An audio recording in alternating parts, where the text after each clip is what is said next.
once you start down this path, it just opens up a whole new world for you. It just offers so many benefits beyond just the magnification. That's the obvious, but there's just so much that you gain from wearing loupes. So it's been a fun ride, I'll say that. If this is some big convoluted, crazy contraption that takes minutes or, hours to explain, that you're going to lose people. So that was the number one design parameter with this thing is, let's get the information that we need, but let's make it as simple and bulletproof as possible.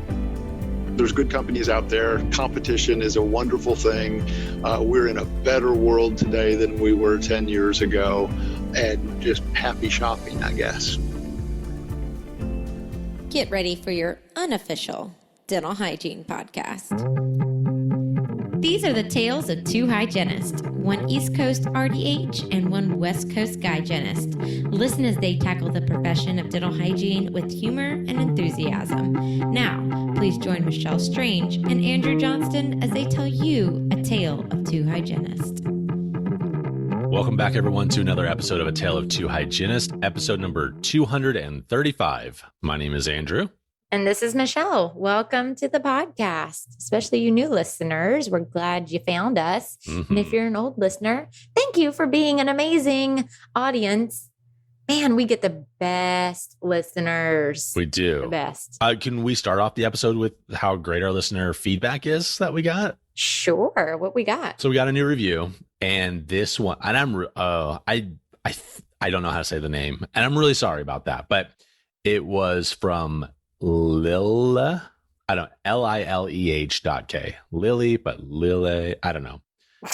So, I'm sorry, whatever. Okay. Great podcast, 5 stars. Very informative. I love listening to this podcast to learn more about my field. It actually made me look at my field from a different perspective. What? So thank you for that. That was very nice of you to write, Lil. That's excellent. Okay, I feel like I failed as a dental hygiene daughter. I failed my mother. Okay, is this like in the episode? Are we transitioning back in somehow? So for the listeners that are just now, we cut a big part of that out, and then now she's on a different tangent. So welcome to the show. I couldn't find the listener review, and now I just wanted to tell you that I failed my mother as a daughter, a hygienist daughter. So I was talking to my mom. I was telling her, kind of giving her, a recap of the new podcast and the new business and stuff, and I showed her some videos that I was doing and creating for the company. And she's like, well, why is that person talking about my patient in the video? What's with those sunglasses? Because they had kind of like a darker pair of patient safety glasses on. Yeah. And I was like, what do you mean? She's like, why are they wearing those glasses? And I was like, well, they're to protect their eyes. Do you not wear glasses at your dentist? And she's like, no, I've never worn glasses, which is a straight up lie because she's been my patient. I've absolutely made her wear them before. But with her, I haven't seen her as a patient in a very long time because I have obviously not been, practicing in a clinic that I could see her as a patient. And she's like, no, they never give me patient safety glasses. And I'm like, and then she also learned about backflow on Facebook Live that we did a while ago. And she was like, I always close my mouth on the suction. No one's told me not to do that. And I just feel like I failed my mother. I've let her go to an office that might not be up to par in the patient safety department. Are you concerned also with the water lines in any way of that place that she's going to? And every water I trust very few water lines these days.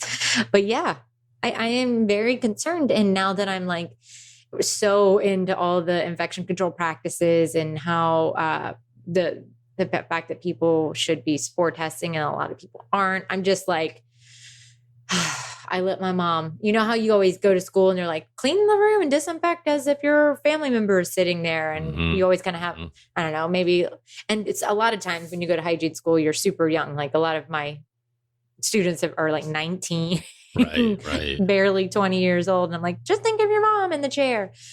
And I'm like, yeah, my mom's been in the chair and I did not tell her all these things that she needed to be checking for to make sure she was being safe or, had safety practices in place. So she wasn't in danger during her appointment. Poor Brenda, man. Seriously, I failed her. You know what, So though? Keep your head up, buddy. I think you're doing a pretty good job generally, except for the people that you love. Just the random people. Just all the strangers you know. On a weekly basis. Exactly. My mom will be so happy to hear that. Yeah. But she never listens to the podcast, so it's fine.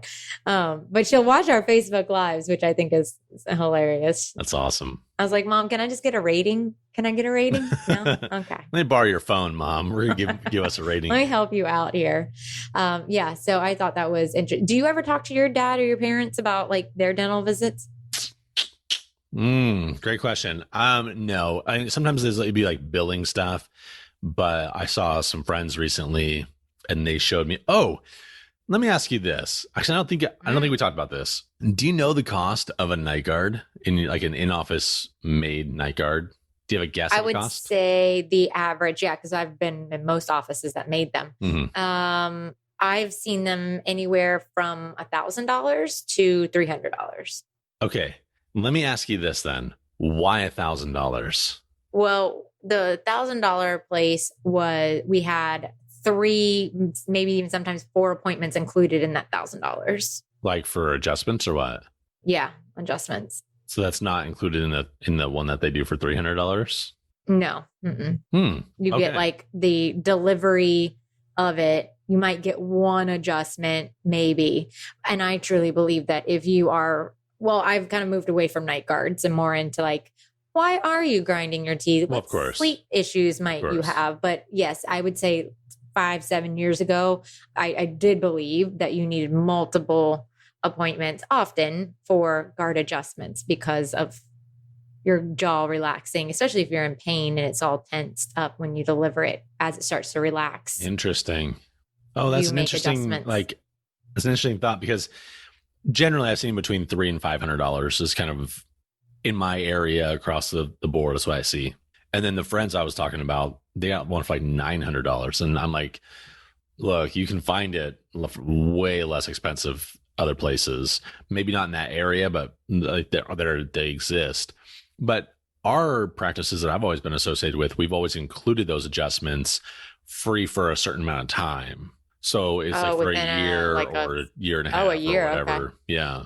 So they would just, I don't know, we'd either like bill the insurance for like a limited exam situation or whatever it was. But yeah, that's interesting though. Okay. It does make a little more sense now that you've explained it, of the logic of why they're doing it. I don't agree with it still, but that actually does make quite a bit more sense.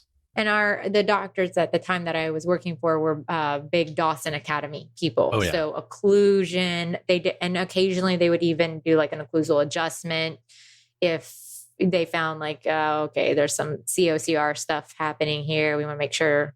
And it was perio. So we were always like, recession was a big concern for us. Protecting these new implants that we had just placed was a big deal. So I think ours were a little bit more expensive because there was a lot of education behind the occlusal side of it. And also because we applied that education to multiple appointments, and we got a lot of pain patients too, a lot of TMD issues, a lot of people with some wonky bites and missing teeth. And so everything was kind of, it was off. Yeah. But that was back when I was doing assisting and hygiene. So I got to sit in on both sides of that, and we would make adjustments even during their hygiene appointments. And it was always kind of included in that price because they were pretty expensive. But yeah, they just believe that you spent, and the actual occlusal or the delivery was 45 minutes. That is a good chunk of time. Yeah. So that's why I think ours were, I know that's why they were so expensive at the time, because there was a lot of time that went into, granted, this was also pre-digital scanning. So maybe impressions weren't ideal. Maybe you had to reline some things, and you know how that goes back in the day with alginids and all of that. Actually, I think we did the vinyl impressions at the time for guards because we wanted them to be so precise, but occasionally you had to reline those bad boys, and that just took time. Yeah, for sure. You're so smart. more experienced than anything. I was just really happy that I got to be a part of a practice. I actually kind of gave my story the other day about like how I went from graduated as a hygienist and went straight into this perio practice where I did assisting a few days a week and hygiene a few days a week. And I really got to see like the life cycle of dental implants. Mm-hmm. And that was and also my scaling and root planing, because sometimes I would do a scaling and root planing and then go do the osteosurgery and go, oh, I'm not as good as I think I am. Or like there was no way that ever was coming off because it's in the most a weird spot on the tooth. Like we would even like flap it and I couldn't scale it off because it was just such a weird, bony defect inside the curvy first premolar with that mesial root. Like it was just, we're both staring at it like, we ain't got an instrument on this tray that reaches this part. And we've even taken a burr to some calculus while it's been flat because it was so tenacious. So it was all a very good, that office challenged my morals, but sure. From a learning experience, man, it made me a very well-informed clinician, I will say. I mean, it just opens up the world to like what there really is within our profession. It is so, I would say 80% of us do the very just basics of the job because that's what we're asked to do. But there's so much more to it, to getting our patients healthier if like we really were to expand into some of the roles. I'm actually working on an article right now titled, "There's Got to Be More to Hygiene Than This." Yeah, that'd be good. That'd be really good. Yeah, because I'm a little frustrated with what's happening. I won't spill it all now because I am kind of working out my thoughts a little bit around it, but I'm really frustrated with what's gone down with COVID and how we could have been helping our patients in so many other ways, but because if we don't put a scaler to the tooth, apparently we're not hygienists. So I'm a little frustrated by the whole thing, but hopefully that'll come out eventually once I'm done putting together my thoughts and somebody goes, oh yeah, that's not too provocative. We can publish this. We can put our name on that and not be worried. If not, it might just be a blog on the Tale to a Hygienist website. Because we don't care. No, we don't care. The other day, when I was filming some videos for like face shields and stuff, I put my Loupes on for the first time in a few months. And that was a little awkward. But I did, it took me 4 seconds to get used to it. I know you haven't really gotten into your Q Optics lights, but I just thought that I would tell everybody, I'll give you a high five if you put those Loupes on after a few months. Because at first I was like, ugh, my face. I can't see. How do I do this again? How do my eyes adjust? But it comes back. It's like riding a bike. And which, I'm really happy that Brent from Q Optics was nice enough to give us the chance to try out the Q Optics lights and Loupes. Oh, you're the best, Brent. So good. And Brent's actually our interview today. Brent is so great. I'll give a little behind the scenes. I don't know if Brent would love this, but I was like, can you please teach us about the history of Loupes? You and I don't know how we say this on the episode, but how did we go this long without talking about Loupes? Mm-hmm. But we somehow went 234 episodes or 30 whatever episodes and didn't talk about Loupes. And he was like, oh, I'll bring a clinician on. I'll find somebody that you can have an interview. And the more I got to know Brent, I'm like, you know so much about this. Please be our guest. And he came on. So you guys are going to learn a lot about Loupes and why, especially Q Optics, it has such a very delicate system to fit our faces to make sure that we have the right ergonomics and everything that goes along with it, because this is the month of ergonomics. And so we want to thank Brent and Q Optics for all the information all about Loupes. And we hope you guys enjoy this episode with Brent Downs from Q Optics. Hey, Michelle. Yeah. It's time for the interview. Oh, but I had something else to say. We need to let the experts talk now. Fine. Well, everyone, welcome to the interview portion of this podcast. We are excited to continue the series in ergonomics. And Andrew, how have we gone this many episodes and not talked about Loupes? We've teased it. I don't know how many, like dozens and dozens of times, but I think we're just waiting for the perfect person to come on. I think. Yeah. And I think we have him here. We have Brent Downs from Q Optics joining us for this interview. Welcome, Brent. Thank you very much. I was just about to say, and you might still be waiting for that perfect person, but no. That comment right there proves that it's the right person. Yes. I'll offer what I can. Yeah. So welcome. We really are excited to have you here. Like, everybody always asks us, like, how have you not run out of topics? And I'm like, I'm almost embarrassed. I need more weeks in a year to get the content out because Loupes is super important. Andrew just got fitted with his first set of a pair of Loupes. And I've had Loupes well over a decade now. I do now have Q Optics. And man, I tell you what, like, I take them on my mission trips with me. I take them I couldn't function without my Loupes in my light. Do you find that to be the case? I think what I always tease practitioners, both hygienists and dentists, surgeons, I always tease them and say, we create magnification junkies. In that, once you start down this path, it just opens up a whole new world for you. It just offers so many benefits beyond just the magnification. That's the obvious, but there's just so much that you gain from wearing Loupes. So it's been a fun ride. I'll say that. So how long have you been doing this? How long's that ride been for you? So I sold my first pair of Loupes in January of 1988. I tease people also, and I say I started when I was 12. So that's 32. Fetus. I like to say a fetus. You're like an embryo. Yeah, exactly. So if you do the math on that, that's 32 and a half years ago. And my goodness, where has the time gone? So much has changed, on the surgical side, the dental side, the dental hygiene side. And it's been absolutely fascinating to watch this industry, I guess, mature over the years. I couldn't imagine doing anything else than what I'm doing right now. That's awesome. So we said to you before, we wanted you to just take this and run with it. And sure, I would love to know, like, just a little history around Loupes, because this definitely wasn't on my radar as a student in school. I didn't even work with doctors that had Loupes until, which doesn't say much, but until like 2000 and I'd say probably 8 or 9.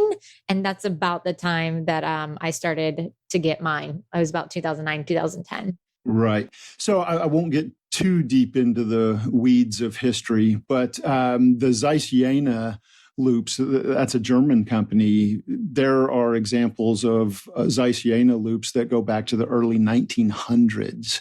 So we're talking 100 years that Loupes have been around. And then when you get into the optical design, the purpose behind the Loupes, it started as a low vision device. And then it transferred into surgery. I would say back in the 60s, it really took hold in surgery. And then in the early 70s, we started seeing dentists using Loupes. And then I would say by the 80s, it was becoming, maybe the late 80s, it was becoming a standard of care in dentistry, and hygiene, followed that. I would say in the early 90s, you have all the outliers that, the oldest pair of Loupes that I personally saw was from 1968. So I started in 88 and I saw a pair of Loupes that were 20 years old. And that was actually a dentist down in Houston. And I was just blown away that he pulls out these 20-year-old Loupes. I couldn't imagine, that he'd been wearing Loupes already for 20 years. So you've got those outliers for sure, but it's been quite an evolution, and I can go into a lot of detail as how the products have improved over the years and what that does for the practitioner. Yeah, I would love to hear that. Okay. All right. Yeah. So I would say, 20, 30 years ago, 40 years ago, there's some very basic measurements that we're looking for. Of course, interpupillary distance, working distance. So years ago, we would gain those measurements. How wide are your eyes and how far apart, how far away do you want to work from the patient? Okay, that's pretty easy. And we would set telescopes to those measurements and send you on your way and have a nice life. There was never any consideration for the ergonomic side of it. So, there's set angles of declination and this ought to work. This is a stand-up surgeon, so we'll set him at X degrees angle, or this is a sit-down hand surgeon, or this is a hygienist, and we'll set them to whatever working distance and everything will be just fine. That really started changing in I would say the early 2000s. One company has done a really good job of communicating the idea of ergonomics and Loupes, and they were, I would say, pioneers in addressing the ergonomic side of it. And then as far as Q optics go, we had a sea change in 2009. And we really took to heart this idea of providing a product that was, of course, going to do the obvious, magnify whatever image you're looking at, but secondarily, and which has actually become primary, how are we going to deliver this system that allows for and or literally forces an ergonomically neutral or a posture perfect type working position.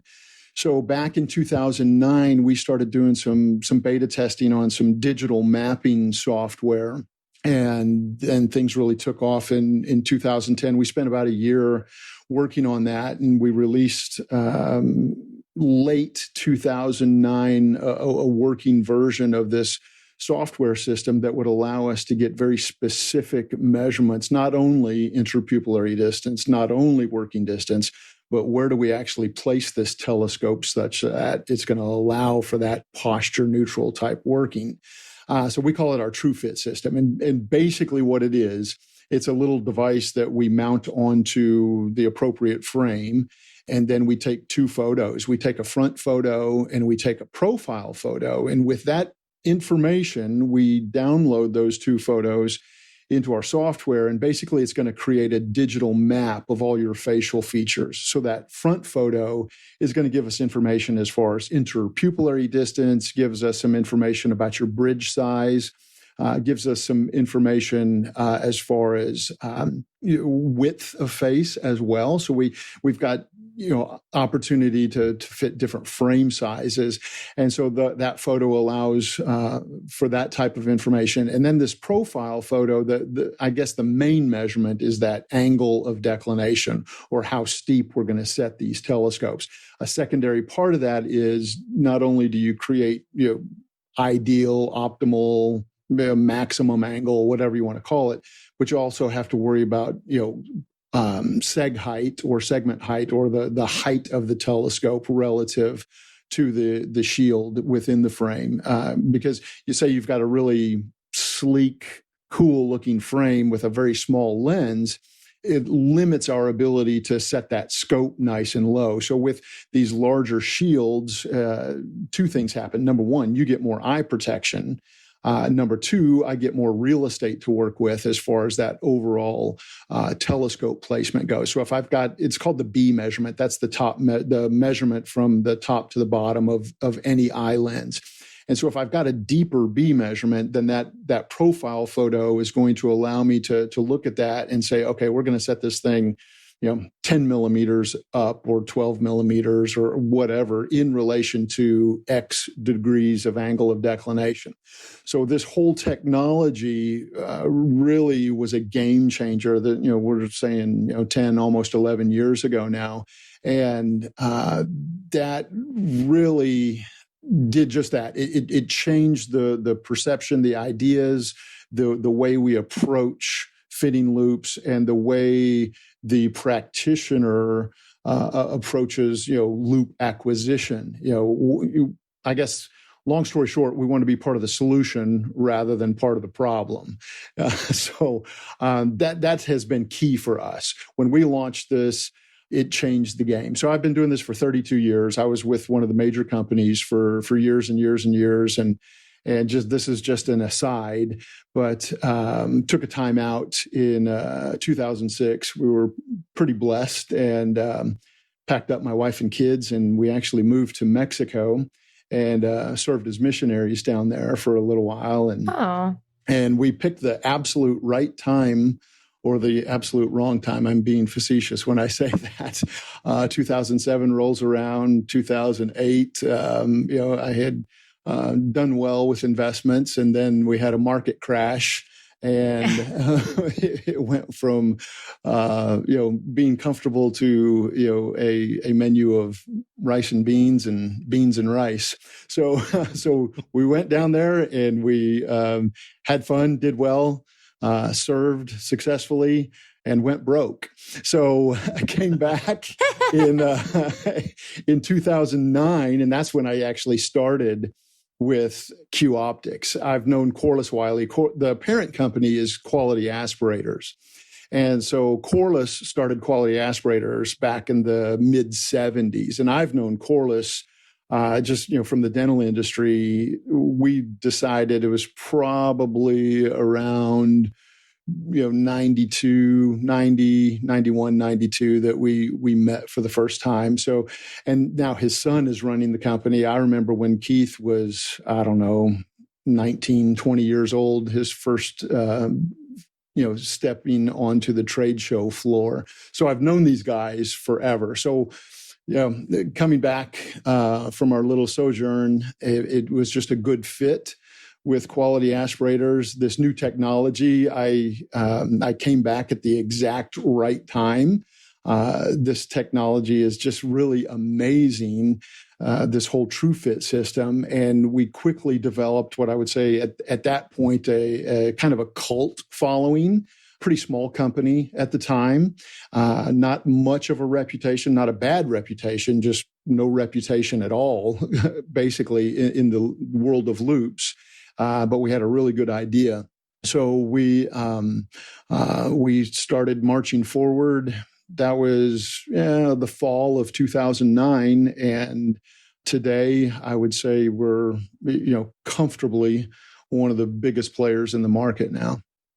Your fitting system and technique and technology, I should say.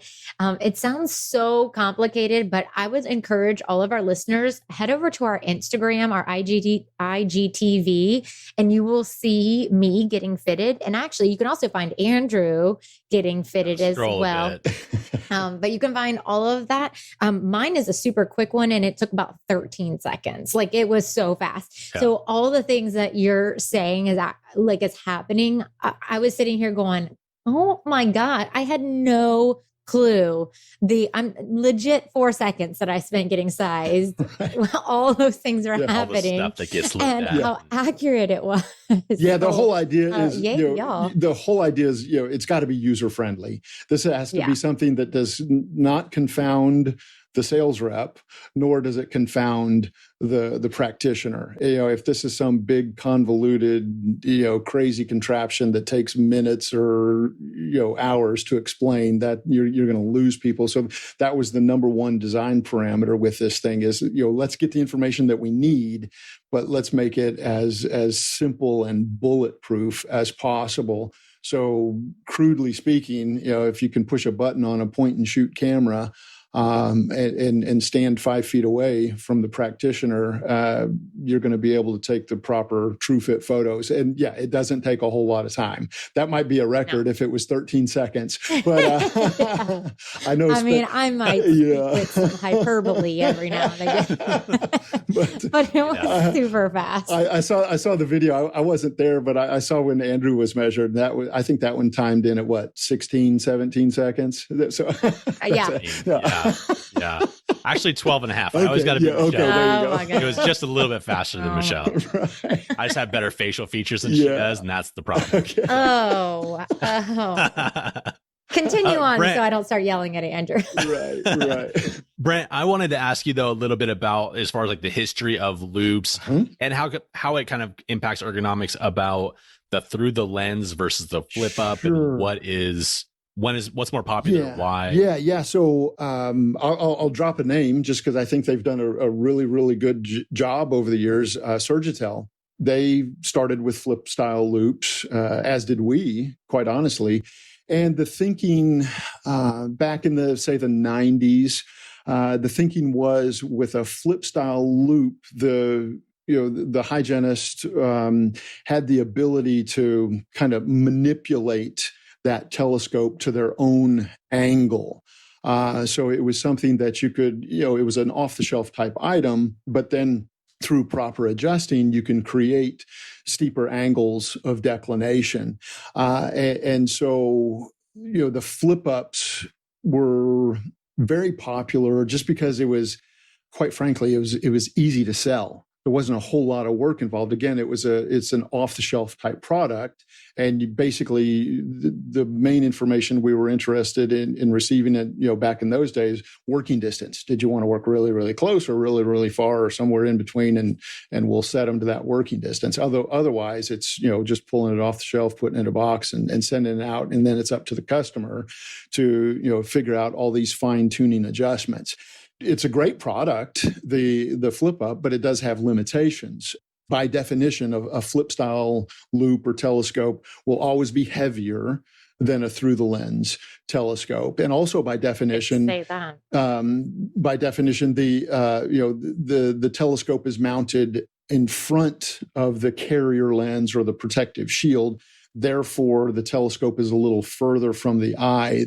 The measurement between the eye and the telescope is called the vertex measurement. So the idea, or the ideal positioning from a manufacturer's point of view, and I know this is not practical, but I want to set that telescope just right. I mean, not touching the cornea, but right there, because that maximizes the field of view, and it also helps improve on depth of field. So the idea of having that the front mounted or the flip telescope, it does cut down on field of view a little bit. And then through the lens telescopes have been around. Literally, the original designs on what I mentioned earlier, the Zeissjena, that was actually, it was a glue-on telescope. This is really cool. I mean, how they figured out how to do this 100 years ago, it's pretty amazing. But then, through the lens really started picking up in surgery back in the late 60s. Again, the outliers in dentistry started picking up on it in the 70s. And what a through the lens design does is, it cures a couple of the problems with the flip style, in that it's much less weight and you're going to have a wider field of view. The hang up was, all through 80s and 90s, is we were somewhat limited in our ability to create steeper angles of declination. So we couldn't achieve those radical angles in a through the lens type design. But then with, frame changes and different styles of frame, our one frame, I don't have a picture to show you right here, but the Eclipse frame is, imagine a sport style or a bicycling frame, something like that. That allows for a deeper shield. And once these type of frames came into play within the industry, then we could really, really improve our ability to manipulate the height of the telescope and manipulate the angle of the telescope, thus ensuring this idea of having a proper, ergonomic design for the practitioner. So does that answer your question? Because I can go on. I was just thinking that. I feel like they should just make the loupes that you can just attach to your contact lenses, and then get as close to your eye as possible just for you. There you go. Yeah. One thing that was interesting, this goes back a few years ago when the Google Glass came out. All the loupe companies, we all jumped on that. Oh my gosh, this is going to be the greatest thing. So we've got this camera, and then we'll just project it right onto the screen. And it was a really cool idea. And it just, at that time, this goes back, I got to say, 6-7 years ago, it wasn't practical and maybe a little bit of ahead of its time. That may be coming in the future with improved technology. So there's some, Oh. So I will That'd be definitely. super interesting. yeah, Yeah, I know. I would definitely say I can speak to the through the lens being significantly heavier. And I did not expect that. My loupes, unfortunately, one pair got stolen when I was teaching. So in the interim, because I could see, because that's one of the things I would like to talk about is the myths around it. You can still practice. Your eyes aren't destroyed because you got magnification. It's amazing, but I could still see what I was doing. But my gosh, I miss my loupes very much when they were stolen. And I wore these through the lens ones that we had at the clinic and our school. Man, I was like, I'm good. I don't need them. They're not comfortable. Right. Right. And then, things have changed over the years. The beauty behind competition is it forces me to be a better company.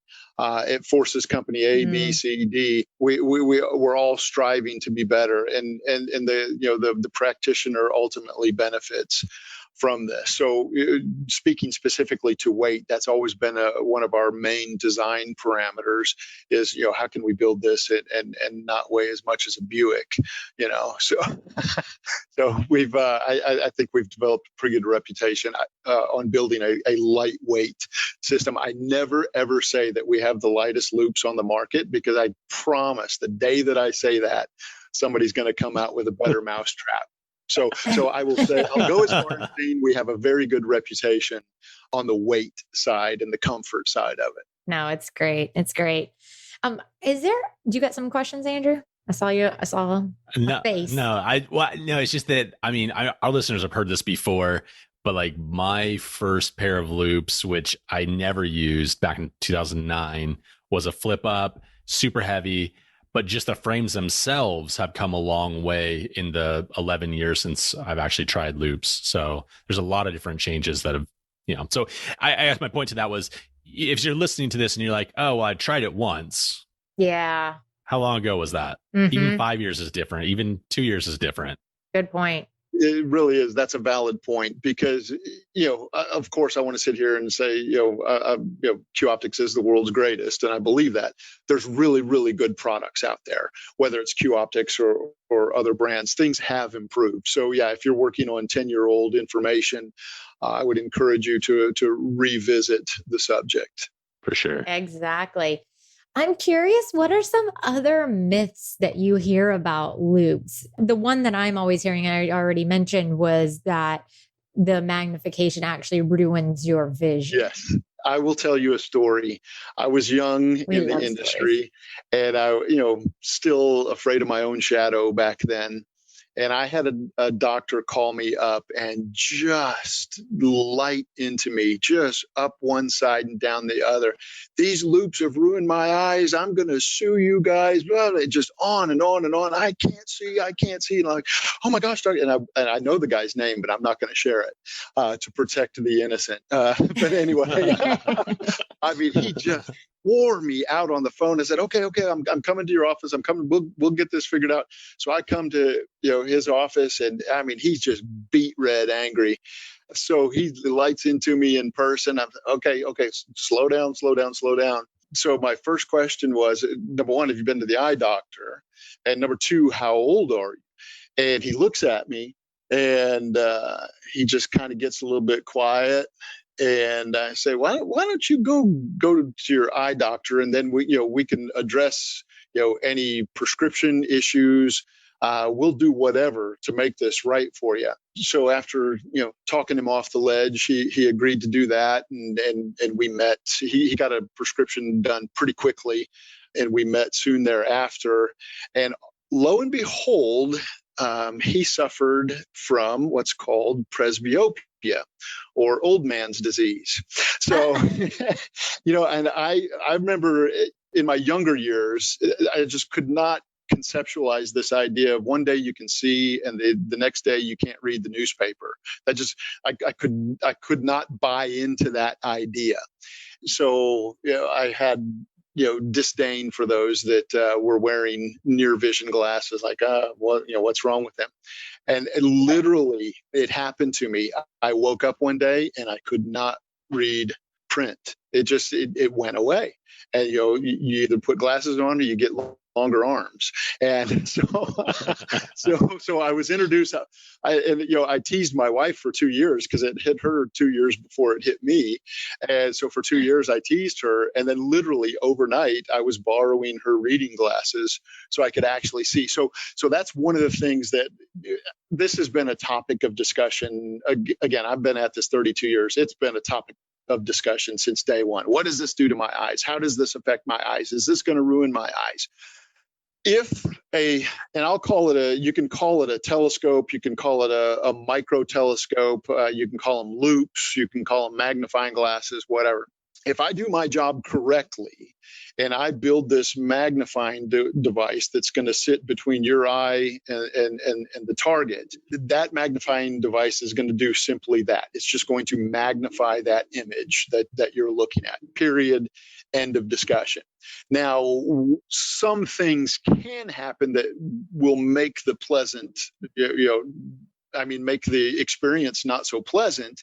Would be that if I don't do my job correctly, meaning if I miss the interpupillary distance, or we somehow build the telescopes wrong and you're seeing double or something like that, there's this idea of we could actually induce eye strain and induce eye fatigue. And what's happening there is there's dissonance between the eye and the brain. And the eye is saying, I'm trying to do this. And the brain saying, yeah, I'm trying to help you out here, but man, this is wearing me out. And so it's your brain telling your eye, you got to do something different here. We can do the right thing or we can do the wrong thing. 99.9999% of the time we do the right thing. But, if I have somebody come back to me and say, hey, I'm really feeling some fatigue and some strain. I say, okay, let's go through this. Maybe the telescopes are out of alignment, or we missed the working distance or something like that. But, that's always a topic. I've been doing this for so long. We work with ophthalmologists. Ophthalmologists use loupes. And so I've had very basic, explanation to very technical information. And it should not have any cumulative effect, positive or negative. The device simply magnifies. And that would definitely, the fact that you guys have ophthalmologists and everybody working for you, that speaks a lot to the company versus maybe something that you get off of Amazon, because they're probably not going to work with you if you are feeling a little lightheaded or dizzy, or is that a thing? Do you hear that very often? Like, I got mine off of Amazon. Sure. Yeah. The classic lines I get, because loupes aren't cheap.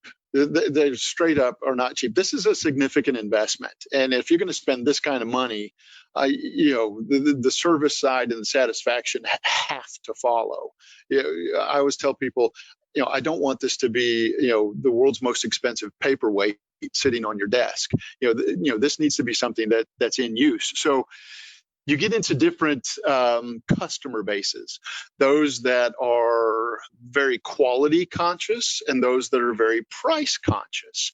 For those that are very price conscious, there are entry points that are much, much lower.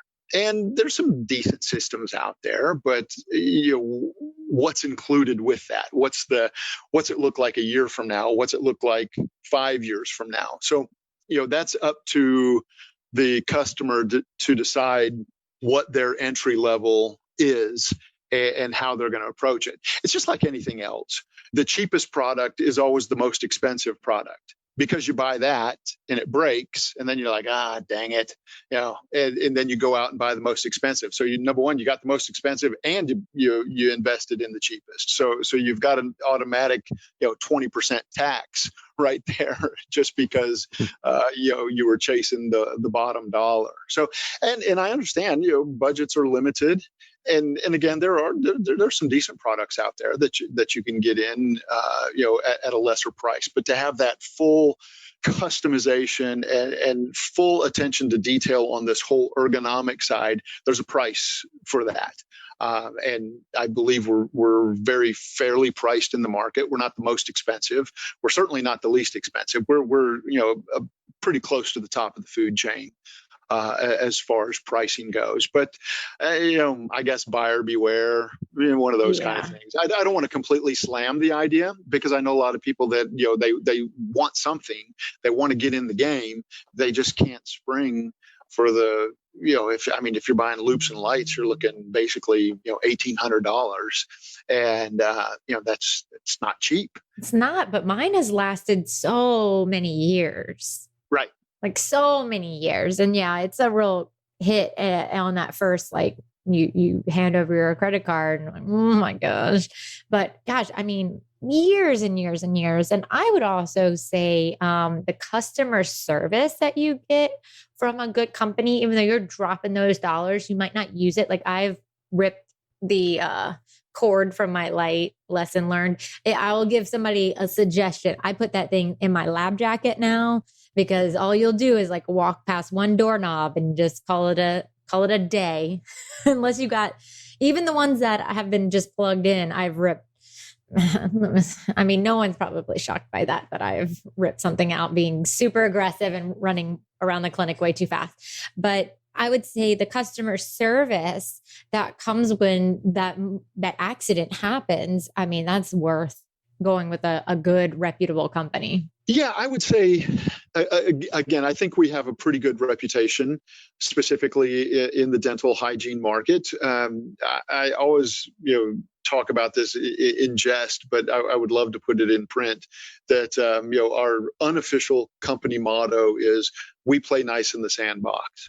We understand that this is a very significant investment. And again, I don't want this to be a paperweight just sitting on your desk.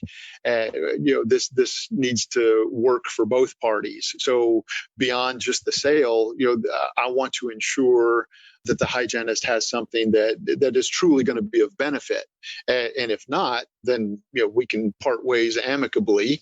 That happens very, very rarely, but it does happen. We stand behind our product, and if we fail, if we don't meet expectations or something like that, it's a full money back guarantee. But customer service has always been number one for us, because again, 10 years ago we had no reputation. So let's develop a good reputation. How are we going to do that? Well, let's build something really cool, and let's be nice to people. And it's been a pretty good formula thus far.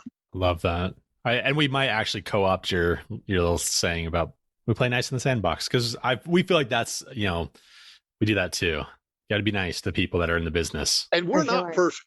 We're not perfect. No company out there is perfect. But how do you deal with the imperfection?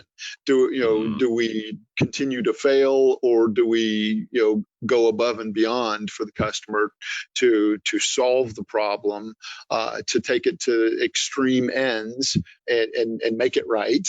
One way or the other, make it right in that they are successfully wearing their loupes and they're happy, or they are not harmed in an investment standpoint. They get all their money back. And we go the extra mile. We want, to do right by people. Do you feel like your customer service department handles like a particular recurring thought or whatever from students or new grads that is maybe different than the established veteran? I'm just trying to troubleshoot something that if someone's listening, they just got them, like, hey, you don't have to call in. This is the answer right here. Yeah. I would say, say they receive their loupes, we get one thing is working distance.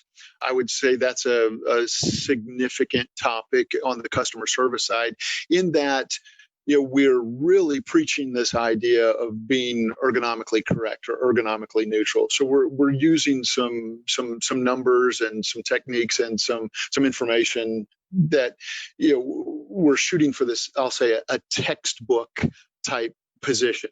And by the way, that information comes from Dr. Bethany Valahi, who will be on the podcast. She is awesome. She is absolutely awesome. She literally wrote the book.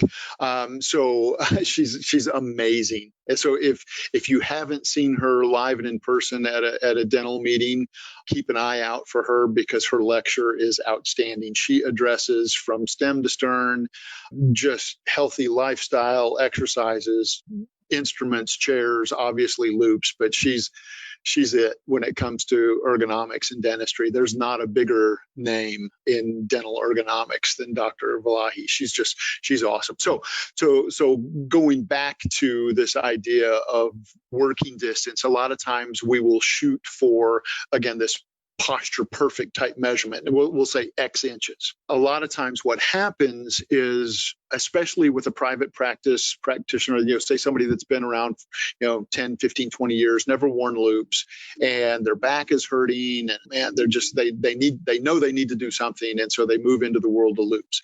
And so they've been working at X inches, well, I'll say 15 inches for the past 20 years, but their back and neck are killing them. And then here we come in and say, okay, we're going to solve all your problems. And okay, so now we're going to get you to sit up nice and straight. And now we're seeing 19-inch working distance. And there's sometimes some dissonance between what the body is used to and now what the brain and the eye are having to accommodate to. And I always tell students and longtime practitioners, there are no freakouts allowed for the first couple of days that you're wearing loupes, because you've developed muscle memory, you've developed habits, good or bad. You've developed habits, and a lot of times it's a working distance issue. So, say we set them, we set them at 19 inches, and you've been practicing for the past 10 years at 15 inches, and you get your loupes and you put them on immediately and say, "Oh my gosh, I can see everything." But then you sit with your first patient. It's like, I need a phone book to sit on because the working distance is so far. There is some retraining, and conversely, a lot of times we'll see just absolute instant relief. Like, oh my gosh, this is fantastic. Can we add 2 more inches? Because I want to sit really, really straight. So we do talk a lot about working distance, and that's one of those things that will gladly change that. So I hear a lot of customer service conversations on new product. I would say the vast majority would be working distance type questions. And again, it might be not that I'm trying to force somebody into accepting what I just delivered to them. I'm simply asking them, let's give it some time. Let's not, make a rash decision, after wearing them for 5 minutes. Let's try it for 5 patients, or let's try it for 5 days, or let's try it for 5 weeks. And that way we can dial in to what is really needed. And, that's something that we can steer that conversation over the phone. We can actually, my sales reps go out and do remeasures, things like that. So that's a pretty big topic. And then just the miscellaneous, I could go on and just tell, and I'll maybe share a couple of stories, just how loupes get broken. That's, you have literally, tens of thousands, if not hundreds of thousands of pairs of loupes out there, and crazy things happen. So just when you think you've heard it all, here comes another story. Isn't that like the farmer's commercial? Have you seen the farmer's commercial? If you've thought about it, like they've covered it, something like that, because it's like the most random. Yeah. And I would say, oh, go ahead. I'll just share one because I thought it was the most outlandish, craziest thing I'd ever heard of. And it's happened twice since. So this goes back probably 7-8 years ago. I had this young lady call me, and student, and she said, "I got a problem." And I said, "Oh, talk to me." And she said, "Well, my dog ate my loupes." And I'm like, "Oh. What are you talking about?" She said, "No, I had him on my coffee table, and I got a new puppy, and I was out of the room. I was only gone for a minute." And so I met her at school, and her dog basically ate her loupes. And that's the first I'd ever heard of that, and I haven't heard of it since. Now, this is the crazy thing. Obviously, we fixed her loupes for her, and just so I can tell the story. But so I thought, okay, that's one in a gazillion. Never hear that again. Since this whole COVID thing and isolation, people have taken their loupes home. They pull splinters out of the kids' fingers. They paint their nails. Just any excuse to have a pair of loupes on. And I swear to you, twice in the past 3 months, we have had dog versus loupes. Oh no! Wow. Oh man! So that customer service side, I mean, it's always another story. That's hilarious. My dog ate my vacuum cleaner, so I totally believe that would, I know, Right. super crazy. Right. I would say, like, I have ripped my cord out of my light, but when I first got my Loupes, my experience was I had to do it every other patient. They fit really well. I had never worn contacts. I've never done bifocals. And for me, that back and forth from looking up and looking back down, looking up, looking back down, I was like, I think I'm about to fall out of my chair. It was like I was getting vertigo. But it took, so I started doing it like a few patients in the morning, a few in the afternoon. And by the end of the week, I was great. Is that what you suggest? Like kind of a tiptoeing? Yeah, there's definitely that argument for easing into the waters. I'm curious, Andrew, what has your experience been? Oh, it's been fantastic. After a week of getting them, we shut down for COVID. So that was my experience. So you weren't taking them home, painting your nails with them? I wasn't painting my nails with them. I wasn't taking out any splinters, and my dog did not eat them. So you couldn't paint Molly's nails with them. And since also, Brent, like, so I do a lot of restorative, but I don't do any restorative now. So, and like, we're still working with like face shields, trying to figure out all of our PPE stuff. So it's been sitting on the back burner still until we get up and going. All right. We'll revisit. Such a bummer. Yeah, we'll revisit that. The one question that I would love to bring up at some point, if there's more on Loupes, we can stick with that. But I'm curious about the brightness of the light and what that is doing to our eyeballs long term. Yeah, so that I'll go a couple different directions with that. Intensity has always been a concern. There's two things that we're looking at and that we're measuring: intensity and then color temperature. So, if you're sitting in your dining room or you're reading a book under a lamp, you've got that very soft yellow type light. And then if you're on a movie set, you've got these Klieg lights that are just super bright and just, you might as well have the sun sitting right there on top of you. Those are the two extremes. So on the color temperature side, this has been a moving target. I've been doing this 30 years, and we have been all up and down the scale chasing color temperature, what is best. And there's going to be another ingredient that I'll add into that. So if you're sitting under a lamp, that's about 2,700 degrees Kelvin. So that's, pretty mild. It's very yellow. And then as you move up that scale, then you start moving into white light, and then that kind of that blue white. So the extreme from, say, a lamp to, those like just really bright, cloudy days. You know what I'm saying? It's there. You've got a layer of cloud, so you're not getting the sun beating down on you, but you've got that cloud layer. That's that stark white approaching blue. That reaches up towards 7,000 degrees Kelvin on the color scale. So that's approaching that blue light, and then 25 years ago, we were building lamps that were at 6,000, 5,000, 6,000 degrees Kelvin. So it was just this super, super stark white light. And then we've come back downhill over the past 10 years. And it varies from manufacturer to manufacturer. And some offer, option A, option B as far as color temperature.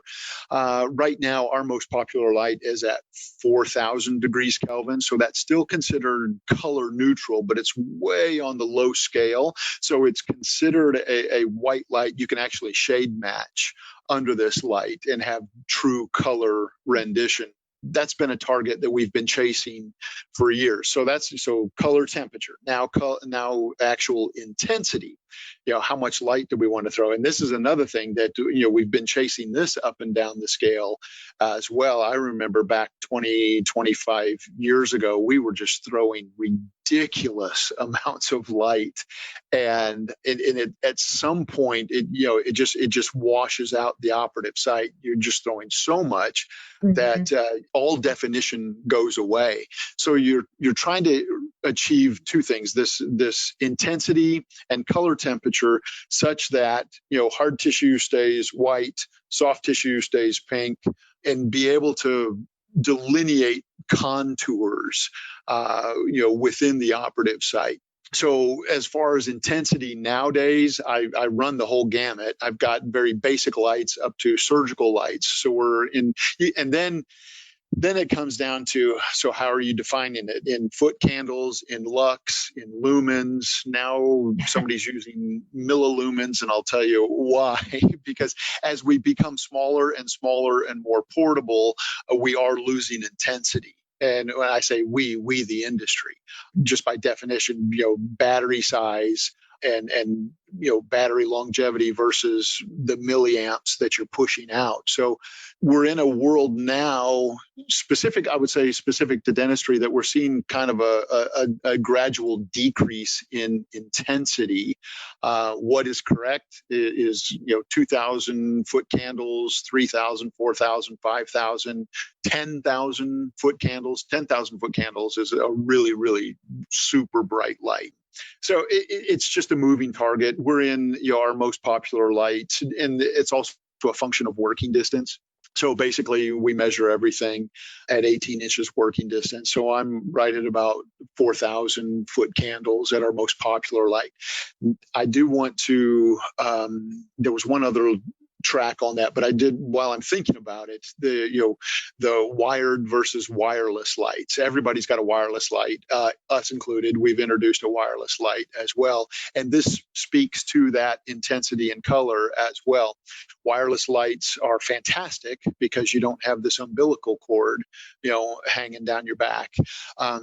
But the two things that you're dealing with are battery life and intensity.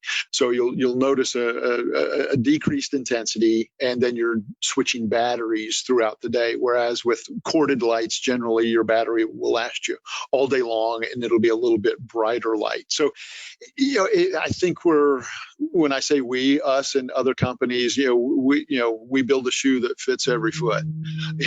When it comes to light options. And do you also feel that it's heavier when they're wireless? Oh, without question. Yeah.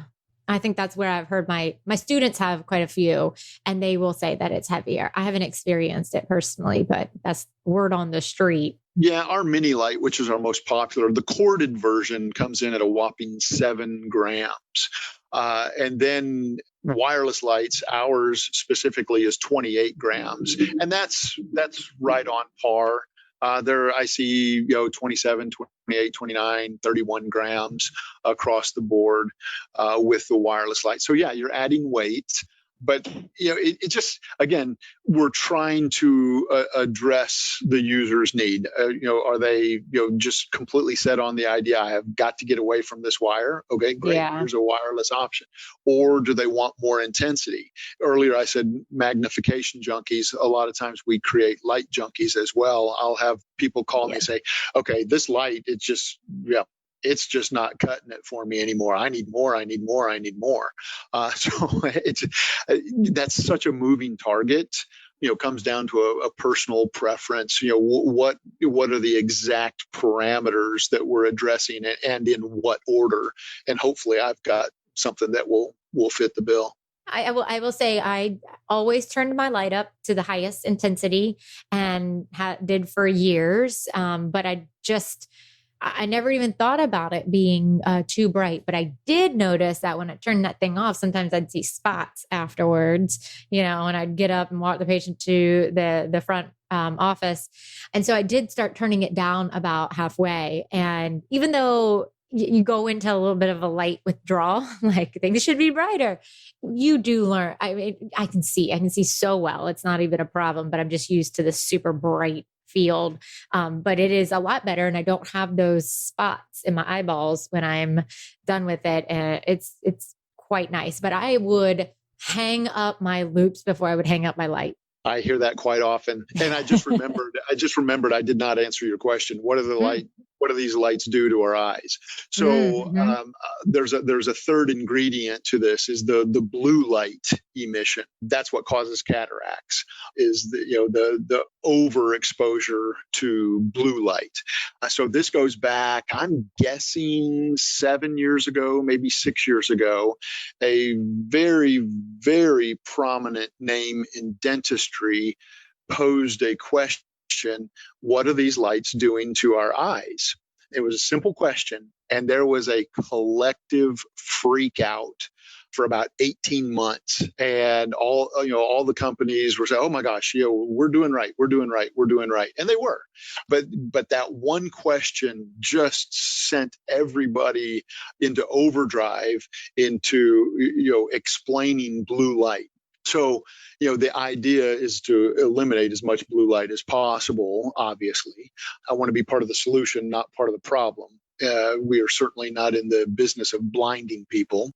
And if we had done so at any point in the past, we would have been shuttered. And so all that to say, within the industry, blue light emission is a settled issue. I am proud to say that, through all of this, 6-7 years ago, we were the only company that actually had an independent white paper published addressing this. And long story short, there's something called the American Industrial Hygiene Association. They kind of set the guidelines, for OSHA. They work with OSHA. And long story short, you can have my light on maximum intensity, 12 inches from tooth 8 and 9, staring at that with a 2.5 power magnification loupe for 8 hours a day, and you'll absorb about 3% of the daily allowable limit of blue light. You're going to get more on the tennis court or at the beach than you are staring at these lights. And that's I would love to say that I'm the only one doing that, but quite honestly, that's basically a uniform statement for the lighting industry in dentistry. Man, this was very informative. I'm just getting warmed up. That's why I said, Brent has to come on because he knows so much info. I would love to know, as we kind of close all of this up, are there things that people need to know when they're looking for loupes, why loupes are super important that maybe we didn't cover?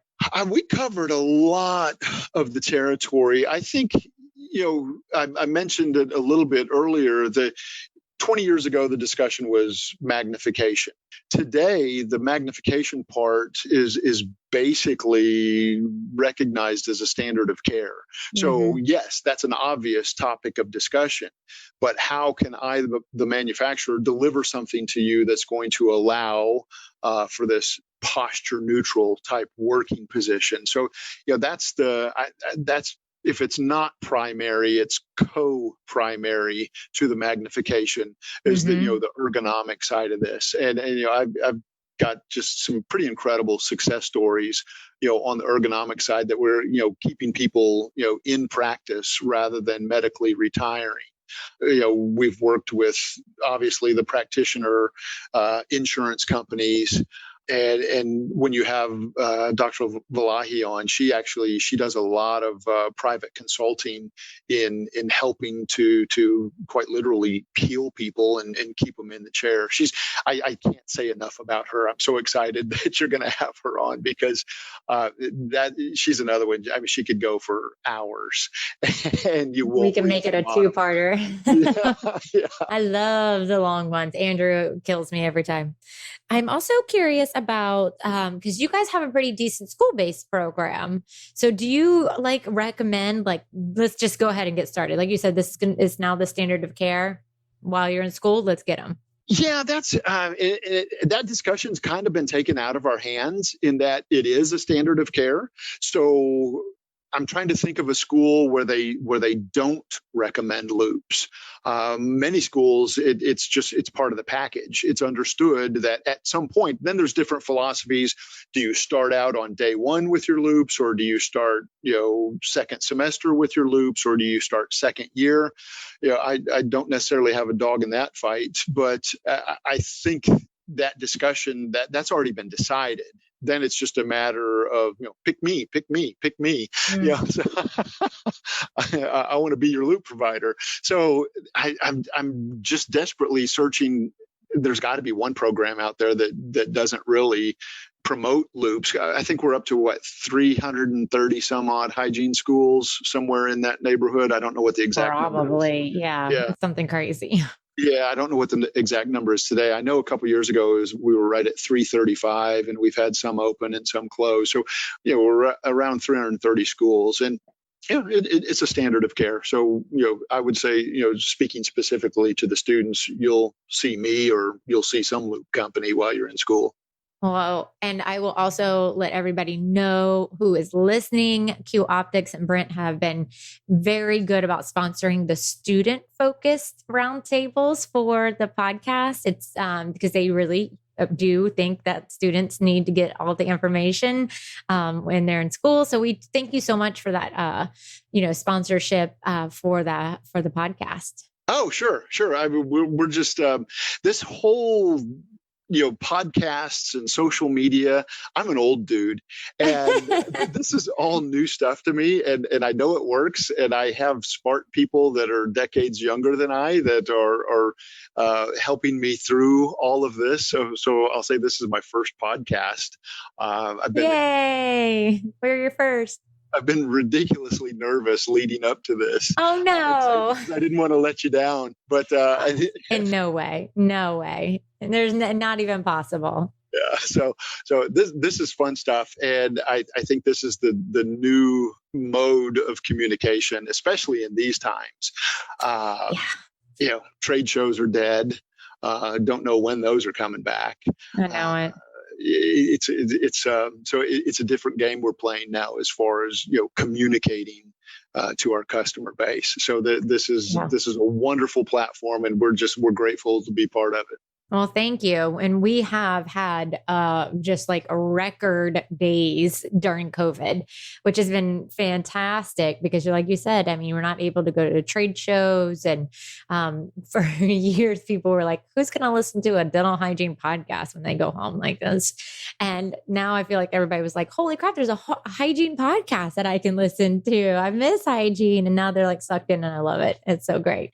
And we have great guests because you did a wonderful job. You're such a great educator, which is why I think we gravitated towards Q Optics to help us tell the story behind Loupes, because you do have so much knowledge. It isn't a sales pitch. It's really coming from a place of altruism to make sure that people find what's right for them. And if you aren't finding what's right for you, y'all are going to make it right, like you said. And that's something we really appreciate and value. I'll state the obvious. I hope people pick me or pick Q Optics. But again, there's good companies out there. Competition is a wonderful thing. We're in a better world today than we were 10 years ago. And just happy shopping, I guess. Yeah.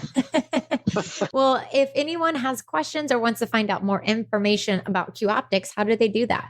Best would be, I think, support at q-optics.com. That's an easy one. And then our main number is 800-858-2121. And I've got a whole office full of customer service reps that are available. And that's another thing. It's been crazy. Things were dead in April because, dentistry was shut down. Now that we're seeing things open up, we are receiving record volume of phone calls over the past 3 weeks. I'd say, I guess, maybe it's pent up demand, or, all right, we're all getting back in the saddle. I gotta, I gotta buy a pair of loupes, or I gotta get my loupes fixed, or something like that. So it's been crazy busy the past 3 weeks, and we're certainly grateful for that. That's awesome. And everyone, if you're driving, don't worry. All of that information will be in our show notes, along with the CE credit for this course. Brent, thank you so very much for the time. You did a wonderful job. I wish you wouldn't have been nervous, but you did a great job. You did a great job. Thank you very much. All right. Yes. Thank you. So Andrew, I know you had to kind of peace out at the end of that interview just a little bit, but it was fantastic. Brent's such an amazing guy. Him and his wife, Leanne. Oh, so sweet. So such sweet Texans. Love them. And we learned a lot. We really appreciate all the information because God, how did we not? Still can't believe we didn't have a Loupes until episode 235. So crazy. But thank you so much, Brent, for coming on. Anything else you want to add, Andrew? The thing I liked about Brent the most is like he's very approachable and he portrays the company in the light that you and I know them as being people who are problem solvers, people who adapt. And for me, man, Loupes is such a transition. I think it's harder for me, than many people. But knowing that I have the resource and like knowing that you guys listening to this also have them as a resource, reach out to them. If you're having issues with the light of not having enough room because of face shields or this or that or anything, ask them. They can help you solve the problems for individual situations. So just a big thank you to them for being so great. Yeah, 100%. And you can definitely go check them out on their website. You can also go to any of their social media. You could check out Andrew's sizing video. I believe it's on their Instagram TV. While you're there, follow us if you aren't already. You can find us on Facebook, on Instagram. You can also subscribe to our newsletter at untiltedhygienist.com. You can listen to episodes there. We have also a ATOF library where we share blogs that a lot of us are writing, friends that we love from the podcast, they're writing. We have Chairside Chat there. We have Science Sunday there. We have all kinds of resources. So just go check it out. It's just there for your reading and viewing pleasure mostly because I'm a content nerd and Andrew supports my nerdiness. I allow it. You allow it. Yeah, support is not really the word I should use. You allow it. Yeah, tolerate it with very much graceful aplomb. And we hope you guys enjoyed this episode. If you also are a listener of the podcast or you're becoming a listener of the podcast, we'd love for you to rate and review us. In the show notes, you can find a link there. So click that and write us a review or just give us 5 stars or whatever stars, but hopefully 5. And that's it. I think that's all. Anything from you? You did? You done? If anyone wants to know the definition of a plum, I'm going to read it real quick. Just because I said a plum just a minute ago. I know you didn't really even, you don't listen to me. Anyways, with a plum means, especially when in a demanding situation. And it was so fitting to me being in the situation with you and you're demanding. And it was so smart of me to use that word. I'm just saying. Moving on. No, everyone. You challenge my patience. You challenge my Botox. I challenge your patience with a plum. You challenge my Botox. There's so many facial features that you should be getting right now. And my Botox is not letting that happen, but I can feel it kind of like, I feel these 11s happening. They're trying to fire up. Or 11s. And give you a nice little scowl mark right there. Yeah. I have 100. They're trying to fire up and I don't appreciate you making my Botox work harder than it needs to. You need some Botox. I have 3. Have a great weekend, everybody. Bye, y'all.